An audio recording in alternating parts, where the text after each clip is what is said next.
Hello, everybody, and welcome to the Jerick Show. I, as always, am Javvad Malik, your host. And, I'd like to say thank you. You could have been anywhere today. You could have been living in blissful ignorance, but you chose to come here, become educated, become aware, become more enlightened as to the state of security. So, welcome. Welcome to the Jerick Show, featuring your hosts, Javvad Malik and Erich Krohn. Timely topics, poorly presented. Hello, or should I say bonjour? Because yesterday, for the day, just my son and I, we went to Paris, or Paris as you illiterates call it. It was quite a fun day. It was, he saw the Eurostar one day and he was like, "Oh, that's a train that goes into Paris. Why don't you take me there? I've always wanted to see the Eiffel Tower." And I thought, well, for Americans, like it's going from one state to another takes longer than it takes us from going from one country to another. So just to rub it in people's faces, I took him there, and it was a really good day. I mean, a bit disappointing because there were no riots taking place, and the weather was great, and everyone was polite to us. But beyond that, I think it was a great day. And more than that, it really annoyed Erich Krohn. And speaking of Erich, how you doing? I'm doing okay. Yeah, I am a little bit jealous of the fact that you're gallivanting around all these fun places.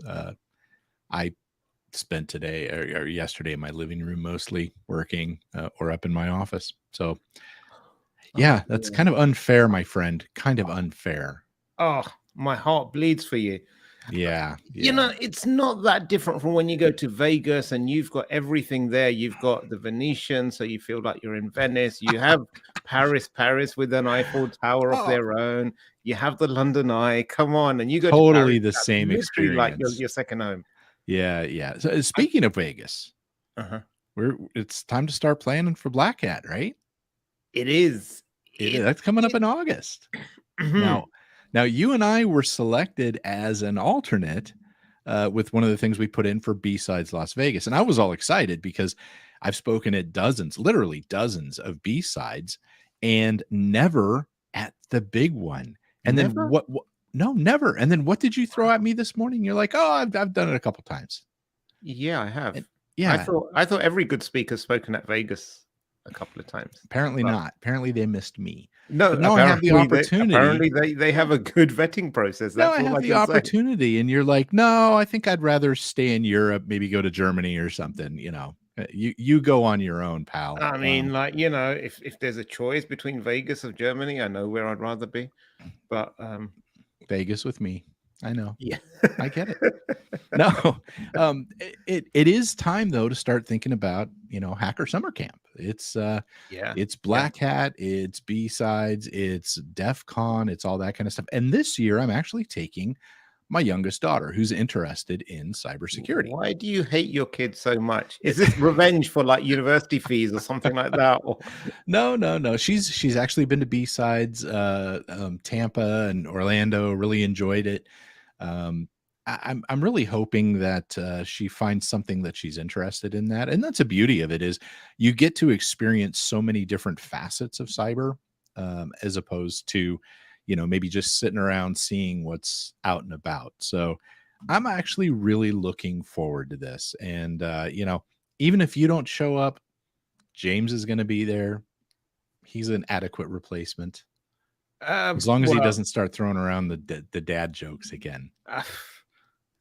It's a replacement, adequate. Well, I don't know about that, but okay, if you insist.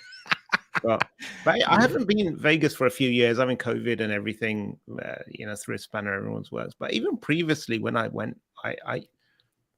if you're going and I say this because you mentioned your daughter's going to go, and for people that maybe aren't being sponsored by their work to go, I think if you can go and get B-Sides Vegas and then do DEF CON after that, I think that makes a really good. You can actually skip Black Hat altogether, and you can still experience a ton of goodness. out of I would agree with you there. The reason I'm doing Black Hat again is because I'm working. Actually, I'll be booth babing for, a couple of times, so we get a free pass, and that's okay. Honestly, I think Black Hat is more about when I get to see a lot of people I haven't seen before. Because frankly, I know DEF CON for me is basically go one place to another, to another, to another. We're moving pretty fast. So I don't always have time to see everybody I want to. But it is a great experience. I think if you haven't been there, I mean, then Black Hat is interesting. There are some good talks. It's got a good expo floor. Assuming this year they roll out the carpet. Yes. Past couple years, they haven't even done carpet runners between the booths. It's been like a sea of cement with a little pod with carpet. I mean, it's really not looked good. So I'm hoping this year it's going to be better. Hoping. Okay. Speaking of people who want this year to be better, there's a bunch of people on a dark web raid forum who are members who've had their data exposed. So nearly 500,000. That's 500,000. There are a lot of dodgy accounts out there. Yeah. Exposed after a key database was published on another hacking site. So this is some criminal on criminal crime happening, and they leak.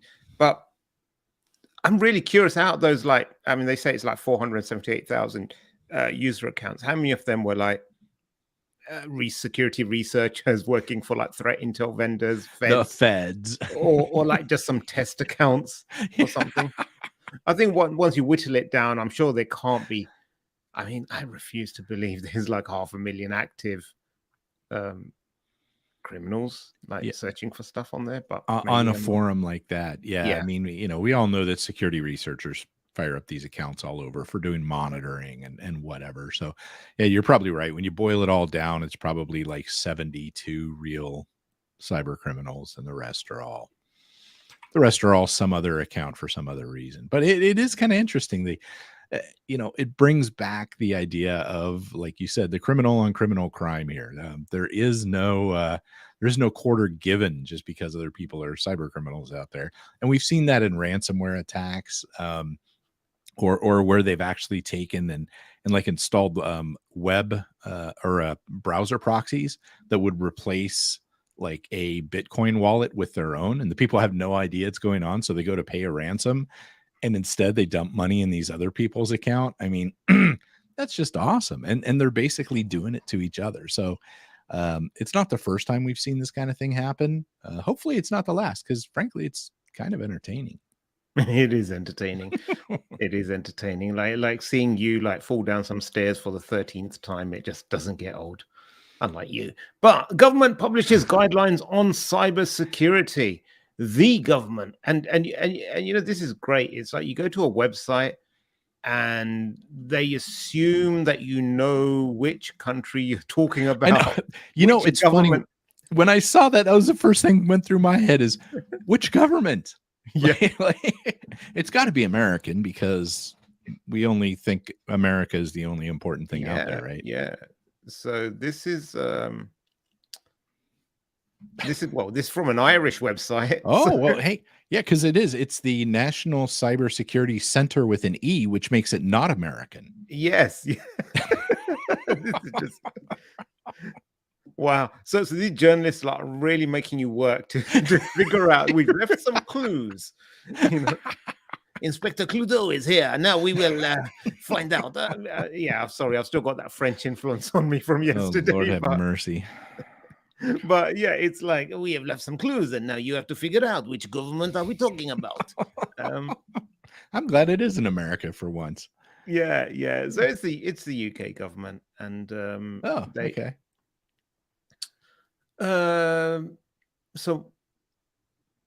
So why did I pick this story? Yeah, mostly because of the headline like that. I thought it was kind of funny. Like, which freaking government is it? That is actually why I pictured that.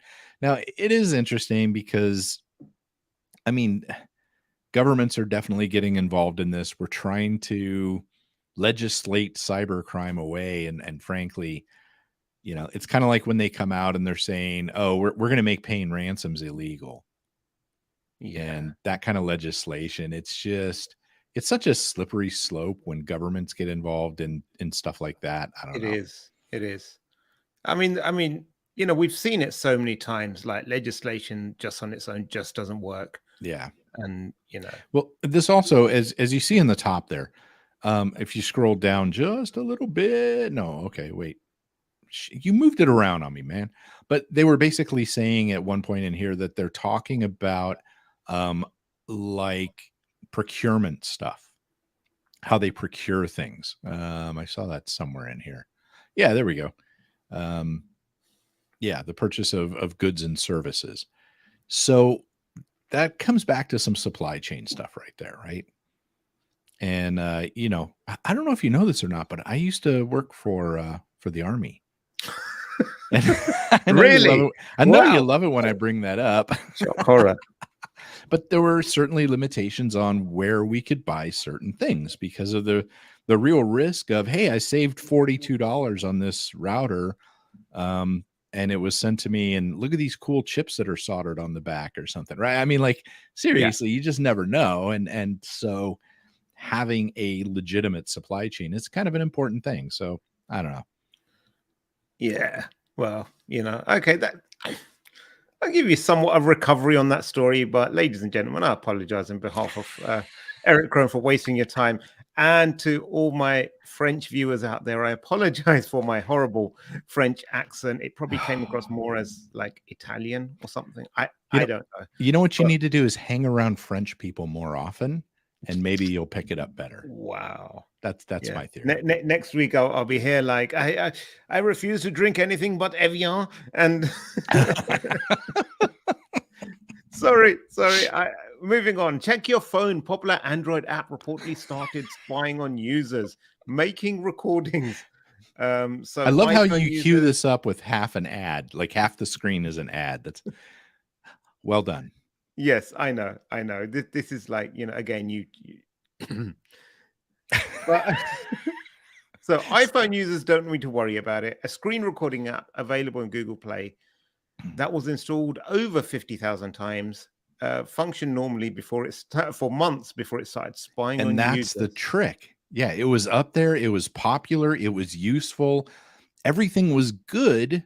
And so, it gets past all the filters and reporting and stuff like that. So people are looking at it and they're going, oh, it's been downloaded 50,000 times. It's got to be good. And then they did an update. And that update is what turned on the nastiness. Exactly. It's like when you're initially dating someone and they seem normal and cool and everything. And then like you get sucked in and then you move in together or whatever. And then suddenly they're French. Yeah. Oh, I was going to say. Well, yeah. I mean, the smell kind of gives that away in the first week. Wow. I'm just saying, like, then all their like 32 other personalities come to light, and you're like, oh my god, I've only been dating one personality, but there's all this other bunch of crazy underneath there. And this is what they're doing with software. So they're like letting you download it, making it look legit, and once the trust has been established, then they're free to do something, and then it becomes really hard to unpick it. Yeah, we see this happening actually. Sometimes it slips through the net on Amazon, where they'll list a product. It's a legit product and it's cheap and cheerful, and they'll build up a massive, a bunch of reviews, positive 5 stars, and then they'll change the product, but they won't mention that it's been changed. They'll make slow change.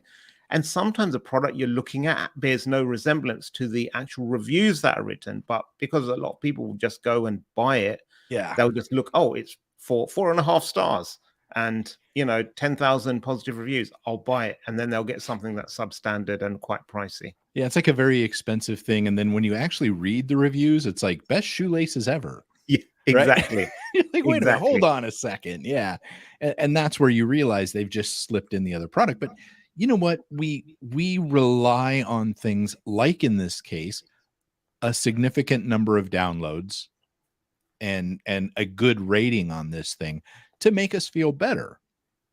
And it's one of those things where what else can you do, frankly, in the world that we live in these days, where there's 10,000 apps that do the same thing in the store? What are you going to go on? You're going to go on, oh, well, look, this has a lot of people that say it's great. It's been deployed X number of times. It's still on the Play Store, or it's still in the App Store for iPhone. It's apparently it's okay, as opposed to something that's got 2 downloads. It was fired up yesterday, and it's got 3 clearly fake reviews. You're not going to trust that. So unfortunately, something like this, yeah, we got to be careful with that. Do you think that's why no one's buying our book? Maybe that's what it is. Because we've got like 2 purchases verified and like 3 reviews that Yeah. Well, yeah. This is a really interesting one. This headline really grabs you. So most CEOs now see cybersecurity as more important than economic performance. And what they mean is the economy outside of the business, not like your company's economic performance, but the nation or the country's. Or the takeaway here is it's easier to deal with the recession than a ransomware attack. What are your thoughts on that, Mr. Crone? My thoughts on this is, now it's kind of a small sample size, 2,500 CEOs. I don't know. It's not tiny. It's a reasonable size, but it's not like, massive. But I really think that this probably tells us a little bit of a story about what they feel most comfortable with. I think the CEOs feel like they can handle a weakening economy. They can make the changes. They understand it. They don't understand cybersecurity. They don't feel comfortable in that space like they do in the business space. And that's something that's not new, even though leadership is having to become more and more involved in cyber. I mean, we see that in board briefings and stuff like that as well. Now, I did think some of the numbers that they threw around in here were actually kind of right about here is where we're at. They're talking about, some of the poll stuff here, right? And what they do. But I thought this was an interesting part. Almost 4 in 5 are confident in their complete and tested plans for threat protection and recoverability. 74% saying their firms can easily adapt to changing threats. I'm going to call BS on this. I mean, they may think that that's true, but ultimately, what we see in the newspaper probably tells a little bit different story. When it all lands in their lap, they realize how ill prepared they are to kind of deal with this. So honestly, when I saw this and I saw those numbers, that actually gave me a little bit of a thought that maybe there's some false confidence out there. Mm-hmm. Yep. I think you're right. I think it's it goes back to the great philosopher Mike Tyson. Everyone has a plan until you get punched in the face. Yeah, I think that's what it is. A lot of times people have that false confidence. They think that they own their infrastructure. I mean, they own their infrastructure and data and everything, but whether they have complete control over it, whether they can adapt, or they are as agile as their architect leads them to believe. I think that's something that you only get clarity on when you get tested. Yeah, I mean that's a pretty high number to say they're confident in their threat protection. I mean, I don't know. To me, that just sounds like they don't truly understand the risks. The thing is, we understand that things are going to happen, and I think these days it's more about containing it when it happens and how quickly you respond and shut it all back down. Because malware is going to end up launched. Somebody's going to do it. It's just going to happen, right? It doesn't matter how many controls you have in place. It's what happens once that happens. Do you shut it down very quickly? Does it actually get to spread anywhere? There's all those things that happen in these attacks. And I don't know that a lot of the executives understand just how complex this stuff can be too. There is that. But then there's also, like, sometimes I see these surveys, and what degree of honesty do people feel they have to portray in this? This is a bit like, sticking with Mike Tyson for a while, prime Mike Tyson, whoever he went up against, in the pre-fight interviews, no one was going to say, "Oh, I'm only doing this for the money. Mike Tyson's going to knock me out in 30 seconds." They're going to be like, "No, I'm confident. I've been training hard. I've been eating well. We've been going through their whole camp is there, giving them a ego boost." But no one really believes they're going to beat him. And I think some of it's a bit like you have to play the game or put on the face just to say, "Hey, yes, we are confident in our." What was his name? Chemical Ali, during the Gulf War, and he was like giving those press statements, like, "Yeah, we have complete control over it," and in the background, the airport's being overrun by. There are no infidels in Iraq. Yeah, and there's the stuff going on behind. No, it's I would kind of agree with that. I think you're right. Yeah. Cool. Enough said. Okay, last story of the day, and this is a good one. So, Amazon Ring and Alexa accused of every nightmare IoT security fail you can imagine. I love the register. I always have. There used to be, I think it's probably still there, the bastard operator from hell. Yeah. Back in my IT days, I used to love that. I know. I'd look forward to it religiously every week and just like hit refresh. Is it there? Is it there? Anyway, Amazon are being fined by the FTC $30.8 million. And most of it was about Ring. Now, Ring, the doorbells that most people have, or a lot of people have. Mm-hmm. And what they found is that any employee within Ring or any engineer could basically look up anyone's video recordings. It's not encrypted internally, and there's no real audits done on who's looking at what. There was, and so all the systems connected. So if you're working on their floodlight camera, you could access videos from any of their Ring devices. And some of these creeps, there was one employee viewed thousands of videos belonging to at least 81 unique female users and focused its searches on cameras with name indicating they surveyed an intimate space, such as master bedroom, master bathroom, or spy camera. He spent more than an hour a day on this revolting stuff, undetected by Ring. And then when a female co-worker complained, her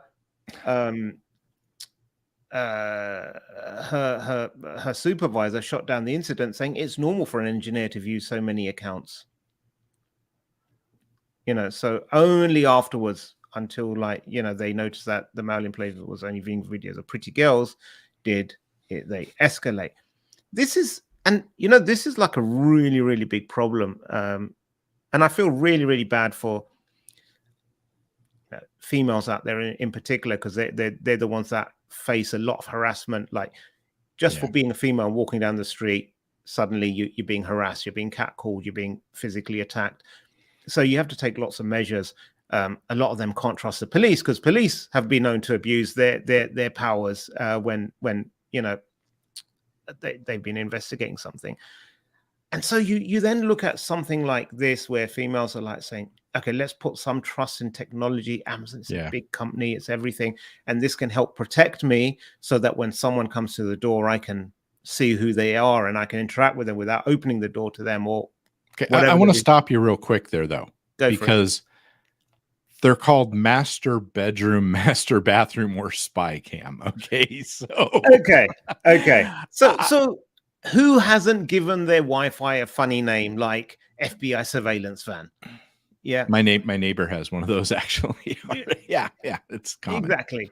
And okay, master bedroom. I mean, who puts a camera in their bathroom? But people have their reasons. Maybe they're looking after an elderly parent who is prone to falling or something. I don't know. Yes, I don't know. And I don't think I think, while it's funny, and we do a lot of funny, I don't think it's appropriate to judge people as to where they put cameras in the privacy of their own home. And they should have that expectation of privacy. Yeah, no, I agree 100% with that. Yeah. It's just one of those things that honestly, like you said, we do have to kind of think about just because we can doesn't mean we should, right? Exactly. People get a little carried away with these $20 cameras all over the place, and we do have to respect other people's privacy and stuff as well within the home. So that's right. And so I think, and going through, if you're an IT admin, and many IT admins have done this in their youth growing up and what have you, you're bored at work and, you have access to everyone's shared folder on their, or their personal folder on the shared drive. So, people have been known to go through that. Mail admins have been known to go through people's emails and everything and what have you. Yeah. But now this is like in the consumer space. There's no reason for people to even consider that someone would be spying on them. Yeah. However, the real kicker to this is, so nearly 31 million fined to Amazon is insignificant to Amazon. Absolutely. That's why I kind of laughed about that. That's like a lunch party or something like that. It is. It's a lunch party. But still, we're told that the biggest threat to democracy is an IoT webcam you buy from AliExpress because it's built by China and the Chinese government have access to it all. And this is where I think the real hypocrisy lies. Yeah. This isn't the first time for Amazon, though. Do you remember when they had that, what was it, the neighborhood feature? And I don't even know if they're still doing that, where like devices would attach to their neighbor's Wi-Fi or like through other cameras and end up on, with information coming out of other Wi-Fi or other nearby stuff like that. That was, that was kind of creepy and a little freaky when I saw that too. And they were under a bit of fire for that as well. And it comes back to, it sounds great in an area that maybe your Wi-Fi doesn't reach, that it can do kind of like Zigbee, where within a Zigbee network where it repeats. The difference is within a Zigbee network, you tell it, yeah, that's cool. Not, hey, I'm just going to connect to this dude over here. And, seriously. Yeah, exactly. It's just weird. It's just, I think this is where, we've invited and allowed tech into our home to such a wide degree. And then we've put a lot of trust in organizations to do the right thing and protect. And maybe they've done the right, maybe they've been too naive in trusting their employees to make things go. But, these are all basic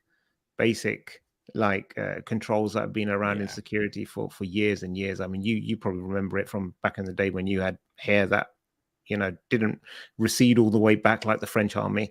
But, it's fundamental stuff. You really chose violence today, didn't you? You just really, from the get-go today, you've been, wow. Okay. All right. No, we see these stories all the time, though. How many times have we seen stories where an employee has gone in and looked at medical records, celebrities, and you know what I mean? Like that's not an uncommon thing. So whenever you're dealing with this kind of data, you really need to have controls around it. We mentioned, it's a $31 million fine, but how much have they made selling these devices? So again, it comes back to, that's like relabeling a box for them or something as far as cost wise goes. It's so minimal. And the idea behind these fines is that they really be punitive. And that's where we've seen some pretty major stuff, like what happened to, even with Meta, though. I mean, the 1.3 billion for GDPR fines, that's a pretty significant number, although it's not going to cripple the organization. It is something I think that's going to make people go, wow, we should maybe not get fined like that again. Really looks bad on the SEC report. I don't know. Yeah. But this 31 million, dude, that's nothing. That's nothing. So you heard it here first, folks. Eric Krohn in his ivory tower thinks 31 million is nothing. That's just a clip I want to take out of context and publish there. So beautiful. Do you have a rebuttal? It doesn't matter if you have a rebuttal or not. So with that, how do you say goodbye in French? It's not bonjour again. It's au revoir. We'll see you again.